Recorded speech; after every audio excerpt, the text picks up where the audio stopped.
Hello दोस्तों, तेनू academy में आपका स्वागत है। दोस्तों, आज की इस वीडियो में हम लोग क्या डिस्कस करेंगे। आज की इस वीडियो में हम लोग अध्याय जो हमारा 8 है, इस पे 10 बहुविकल्पीय प्रश्न हम लोग डिस्कस करने वाले हैं। MCQ। अध्याय 8 का क्या नाम है? विविधता में एकता या एक में अनेक।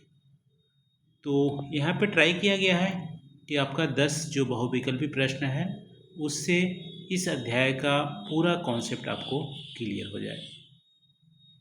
तो वीडियो को लास्ट तक आप देखिएगा और कमेंट करके आप जरूर बताइएगा कि आपका कितना सही हुआ 10 में से। पहला प्रश्न है, भारतीय मानव विज्ञान सर्वेक्षण के अनुसार भारत में कितने समुदाय पाए जाते हैं। देखो, इस पार्ट में बहुत सारे तथ्य दिया गया है और 2-3 तथ्य भारतीय मानव विज्ञान सर्वेक्षण के अनुसार भी दिया गया है। तो बताइए, भारत में कितने समुदाय पाए जाते हैं, कितने कम्युनिटी भारत में पाए जाते हैं भारतीय मानव विज्ञान सर्वेक्षण के अनुसार। 4 यहाँ पे ऑप्शन है, बताइए कौन सा हमारा करेक्ट आंसर होगा। देखो, इस अध्याय में बताया गया है कि 4635 हमारा समुदाय पाए जाते हैं भारत में। और इसके अलावा भाषा की बात करें तो भाषा हमारा 325 भाषाएं पाई जाती है और 25 लिपियां पाए जाते हैं। तो 3 फिगर यहाँ पे दिया गया है भारत में विविधता को दिखाने के लिए। इन तीनों फिगर को आप जरूर यहाँ पे ध्यान रखिएगा। तो कितने समुदाय हमारा? 4635। तो पहला का जो हमारा करेक्ट आंसर हो जाएगा वो हो जाएगा ख। पहला का ख करेक्ट आंसर हो गया। दूसरा प्रश्न है यहाँ पे, किस इतिहासकार ने कहा कि इतनी विविधता होने के बावजूद भारत का इतिहास लिखा जा सकता है क्योंकि यहाँ विविधता में एकता है। कौन सा इतिहासकार बोले थे कि भारत में इतनी विविधता होने के बावजूद भी इतिहास लिखा जा सकता है? क्योंकि उनका मतलब था कि भारत की जो विविधता है वो एक ट्री की तरह है।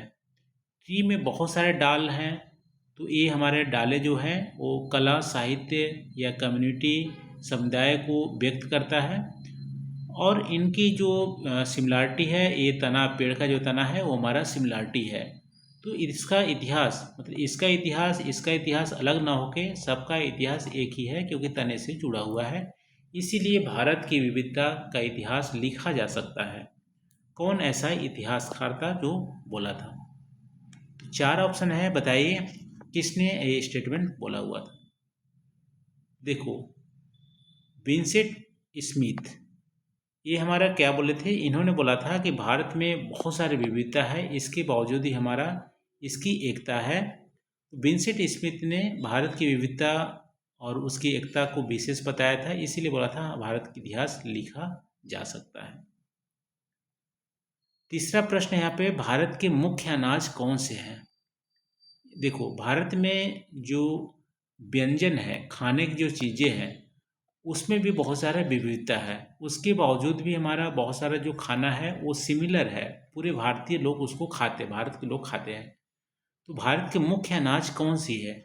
बताइए, जो पूरे भारतवर्ष में खाया जाता है, कौन सा मुख्य अनाज है? देखो, टमाटर हमारे अनाज की श्रेणी में नहीं आएगा, चाय भी हमारा अनाज की श्रेणी में नहीं आएगा, तो इसको आप काट सकते हैं। कपास भी हमारा अनाज की श्रेणी में नहीं आएगा। वैसे पूरे भारतवर्ष में जो अनाज हमारा खाया जाता है, गेहूँ, चावल, जौ, बाजरा, दालें, ये सारे भारतवर्ष में खाया जाता है। तो ये हमारा मुख्य अनाज हो गया। तो 3 का हमारे यहाँ पे क उत्तर हो जाएगा, 3 का क। चौथा प्रश्न है, भारतीय परिधान, परिधान मतलब वस्त्र, क्लोथ, ठीक है, वस्त्र। तो भारतीय परिधान में विविधता में एकता का सबसे अच्छा उदाहरण कौन सा है? भारतीय परिधान में विविधता में एकता का सबसे अच्छा उदाहरण कौन सा है?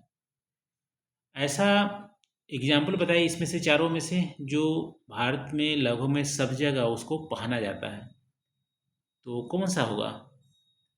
देखो, यहाँ पे साड़ी हमारा सबसे करेक्ट आंसर होगा।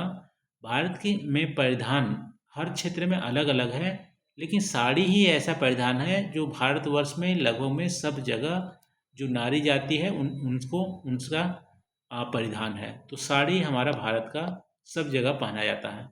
विविधता में एकता परिधान में साड़ी हमारा आंसर हो जाएगा। 4 का ख। 4 का ख। पांचवा प्रश्न है, भारत में फसल कटाई का पर्व मकर संक्रांति अलग अलग राज्यों में अलग अलग नामों से जाना जाता है। तो तमिलनाडु में इसे क्या कहते हैं? 4 ऑप्शन दिए गए हैं, बताइए तमिलनाडु में मकर संक्रांति को क्या बोला जाता है? मकर संक्रांति कब मनाई जाती है? 24 जनवरी को। 24 जनवरी को इस क्यों मनाई जाती है? क्योंकि 24 जनवरी जो हमारा सूर्य है ना, वो हमारा मकर रेखा पे होता है और मकर रेखा से अब उत्तर की ओर आने को होता है। ठीक है, मकर रेखा से उत्तर की ओर मूव करना होता है, यानी कर्क रेखा की ओर आता है, तो उत्तरायण होता है। मकर संक्रांति को 14 जनवरी को पूरे भारतवर्ष में त्यौहार मनाया जाता है, लेकिन अलग अलग नाम है। तमिलनाडु में से पोंगल कहते हैं, उत्तरायण गुजरात में बोलते हैं, लोहड़ी पंजाब में बोलते हैं, बिहू हम असम में बोलते हैं। तो तमिलनाडु में किस नाम से जानते हैं? पोंगल। मकर संक्रांति को तमिलनाडु में क्या बोलते हैं? पोंगल। 5 का क। 5 का क उत्तर हो जाएगा। छठा प्रश्न है, निम्न में से कौन सा त्यौहार सामान्यतः अक्टूबर नवंबर में नहीं मनाया जाता है? देखो, अक्टूबर नवंबर भारत में त्योहारों का मंथ है, जिसमें दिवाली भी आता है, दुर्गा पूजा आता है, कभी कभी ईद भी आता है। लेकिन बैसाखी तो बैसाख में मनाया जाता है, अक्टूबर नवंबर में नहीं मनाया जाता। ठीक है, तो छठा का घ उतर जाएगा। बैसाखी बैसाख में यानी अप्रैल मंथ में मनाया जाता है। ठीक है, तो छठा का घ उत्तर हो जाएगा, ये हमारा अक्टूबर नवंबर में नहीं मनाया जाता है।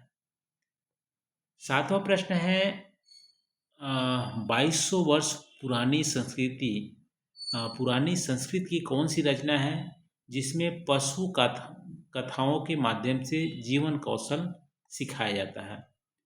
2200 वर्ष पहले, यानी अभी हमारा 2000 वाला चल रहा है, तो 200 ईसा पूर्व 200 ईसा पूर्व इसका मतलब है बौद्ध और जैन धर्म के आने के बाद कौन सी संस्कृत की रचना है जो पशु कथाओं के माध्यम से जीवन कौशल सिखाया जाता है, यानी कि नीतिगत जो शिक्षाएं हैं वो दी जाती है?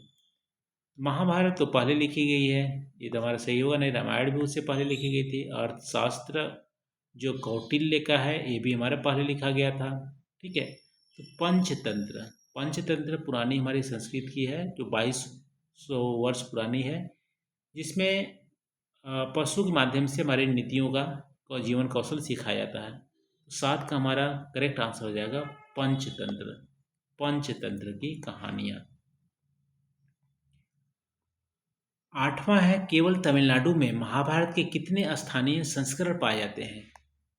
देखो, महाभारत जो महाकाव्य है उसके पूरे भारतवर्ष में आप देखोगे 2000 से ज़्यादा संस्करण पाए जाते हैं। अकेले तमिलनाडु में कितने स्थानीय संस्करण महाभारत पे पाए जाते हैं? 100 से ज़्यादा। ठीक है, तो 8 का ग उत्तर हो जाएगा। महाभारत महाकाव्य का तमिलनाडु में 100 से ज़्यादा संस्करण पाए जाते हैं। 8 का ग हमारा उत्तर हो जाएगा। 9वां प्रश्न है, कौन सी जनजातियां अपने लोक कथाओं में रामायण या महाभारत को जोड़ती हैं? रामायण और महाभारत की जो लोक कथा है, ठीक है, उनका जो हिस्ट्री है, तो रामायण और महाभारत का पार्ट भी हमारा है कौन कौन से जनजातियां, उनका भी इतिहास में महाभारत और रामायण के जो नायक हैं, जो महाभारत और रामायण के जो नायक हैं, वो हमारा जनजातियों के समुदाय से भी जुड़े हुए हैं। ठीक है, तो जनजाति की जो हिस्ट्री है वो भी रामायण महाभारत से जोड़ती है। ऐसे कौन जनजातियां हैं? तो ऐसे भील, गोंड और मुंडा जो जनजातियां हैं, इनका इतिहास भी रामायण और महाभारत से मेल खाता है या जुड़ता है, उनका पार्ट है। तो 9 का हमारा का उत्तर हो जाएगा, भील, गोंड और मुंडा। आज का लास्ट प्रश्न है यहाँ पे 10वां, विविधता में एकता का मुख्य संदेश क्या है?